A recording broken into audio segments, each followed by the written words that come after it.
ये जो religious card या ये जब भी हमने देखा है तो ये सियासत में ऑब्वियसली इसके एक बहुत इसका मनफी असर, इसका जो एडवांटेज है वो बहुत कम देर के लिए होता है, लेकिन जो इसका मनफी असर है वो बहुत बरसा बरस तक चलता है और एक आपको पता है तारीख का एक हिस्सा बन जाता है बदकिस्मती से। और किसी को ये हक नहीं होना चाहिए कि वो किसी के अकीदे के ऊपर बात करे। ये हक तो सिर्फ अल्लाह सुब्हानो तआला का है कि वो हमें, सिर्फ वो अल्लाह की ज़ात हमें जज कर सकती है। इसके अलावा हम कौन होते हैं एक दूसरे को जज करने वाले, एक दूसरे के अकीदे पर? अपोजिशन उससे एडवांटेज लेने की कोशिश नहीं कर रहा है। ये बहुत ही सेंसिटिव मामला है।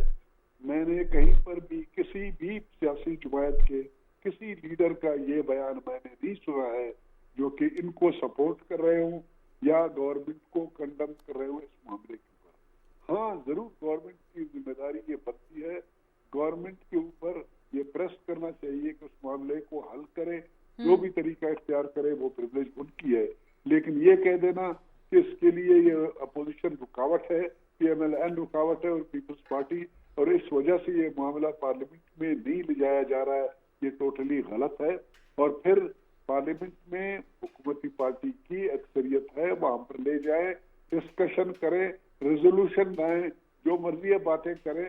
और बल्कि उनको कोशिश करना चाहिए कि अगर कोई एलिमेंट अपोजिशन के हैं जो इसमें रुकावट बनते हैं, जो इस मामले को गलत तौर पर अगर सपोर्ट कर रहे हैं ये जो TLP के लोगों की, तो उनको कम से कम एक्सपोज करें लोगों के सामने। सही, दुरुस्त। मामले को मैं यहाँ पर छोड़ता हूँ।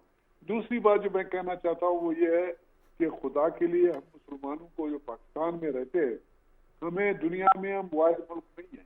इस वक्त दुनिया में कम अज कम 40 से 45 से 50 मुस्लिम ममालिक हैं और सबके जज्बात हजूर पाक के लिए के होने चाहिए जो हमारे जज्बात। हमें कहीं पर कोई सर्टिफिकेट नहीं मिला हुआ है, हम ठेकेदार हैं। कोई मामला इस किस्म का अगर सेंसिटिव दुनिया में हो जाता है तो फोर फ्रंट पे हम आए और फोर फ्रंट पे आके न सिर्फ इस मामले को हम प्रेस कर ले बल्कि अपने मुल्क के लिए ऐसे मसाइब पैदा कर ले जिससे निकलना और जो मुल्क के लिए तबाही का बायस बन जाए।